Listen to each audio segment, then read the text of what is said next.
Welcome back, class. I'm Mr. Teacher with the SAT Math Video Guide. Last time we finished section number 2, I believe, of test 5, so this time we'll start on the next section, section 4.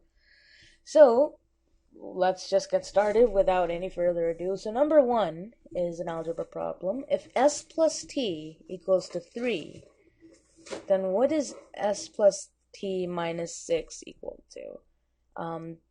From now on, I think what I'm going to do is I'm going to write out the question on my guide here, and then we will just find the answers on our own. My reading out of the question might not be the exact wording, but it is the exact thing that it's asking for. But anyways, if s plus t equals to 3, we need to find s plus t minus 6. Well, we can just substitute 3 for s plus t. So what is 3 minus 6? That is equal to minus 3, which is equal to choice A. So, okay, moving on to the next question. On the cube in the figure, each of the following points is the same distance from P as it is from Q, except for which point? So a lot of these points besides P and Q are equidistant from P and Q, and we need to find which one isn't. So let's first figure out a common unit we can use for the length of each side. Let's say each side, I'm still using blue. Let's change to the color. Each side is equal to 1, let's say. So let's try A. Here's 1 to P, and there's 1 to Q, so that's not it. If we try B, it's 1 and then 1 to P, so 2 to P, and then 1 and 1, so 2 to Q. That's also not it, because it's still equidistant. Let's try point C. Well, it's only 1 away from Q, but it's 1, 2, 3 away from P. No matter which direction you pick. You can pick this top left direction-ish, 1, 1, 1, and that's still equal to 3. So C is closer to Q than it is to P, and that is the correct answer. Now we can check the rest of them. Point D is 1 plus 1, 2 away from P, and 2 away from Q. And E is 1 away from both of them. So we know that choice C is the answer. Now moving on to the next problem. Number 3. The bar graph shows where fraud is caused on the internet, or initiated if you want to say. Which of the following circle graphs most accurately displays the same data? Now, here we're going to make our own pie chart or circle graph, or as accurately as we can, to have a general idea of how it should look like. So the amount of crime committed on websites is 78%. So that's close to 75%. So let's draw a quarter with slightly less than 25%, and then we can color the rest of this because that's the other 75 plus something percent. So this is gonna look like this at first. Let's just color it in as much as we can.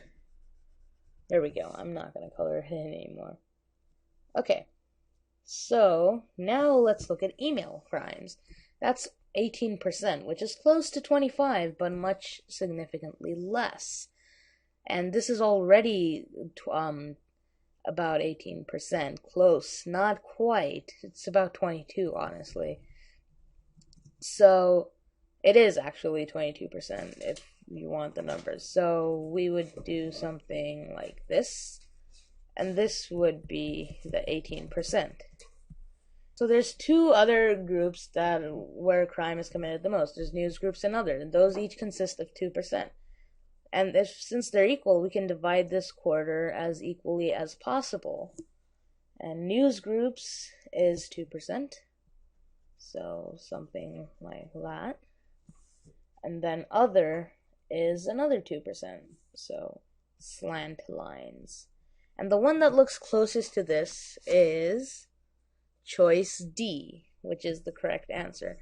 We can go over the other ones. Choice A is where email newsgroups and other crimes are all almost equal. Choice B is where email has a lot of crime committed. A lot. That looks more than 25%. And keep in mind, in this question, a lot of it is up to your own judgment, so it is one of the more tougher ones. If we look at choice C, there is no other subcategory for crime. It's only email and newsgroups. Choice D is the one we picked, which looks the closest to this. Choice E is where all the other subcategories besides websites are teeny tiny bits. So those are obviously not it because they're not equal. And so we move on to the last question we'll be doing in this set, number 4, which is a very nice fraction problem. So, the numerator of a certain fraction is 5 less than the denominator.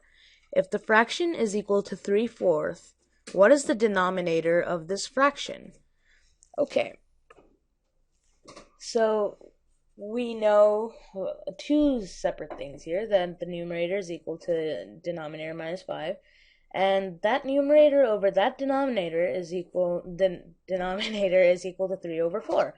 So we can substitute d minus 5 for n in this fraction here. So d minus 5 over d is equal to 3/4. Now we can cross multiply and we'll get 3d is equal to 4d minus 20. So minus d is equal to 20. And so d is minus d is equal to minus 20, my apologies. And d, which is the denominator, is equal to 20, which is the correct answer at choice D. Very, very ironic. But to check if this answer is correct, you can subtract 5 from 20, which will get you 15. 15 divided by 20 is definitely equal to 3/4. So this is the correct answer. I hope this helped you with your SAT preparation, and I will see you in the next video.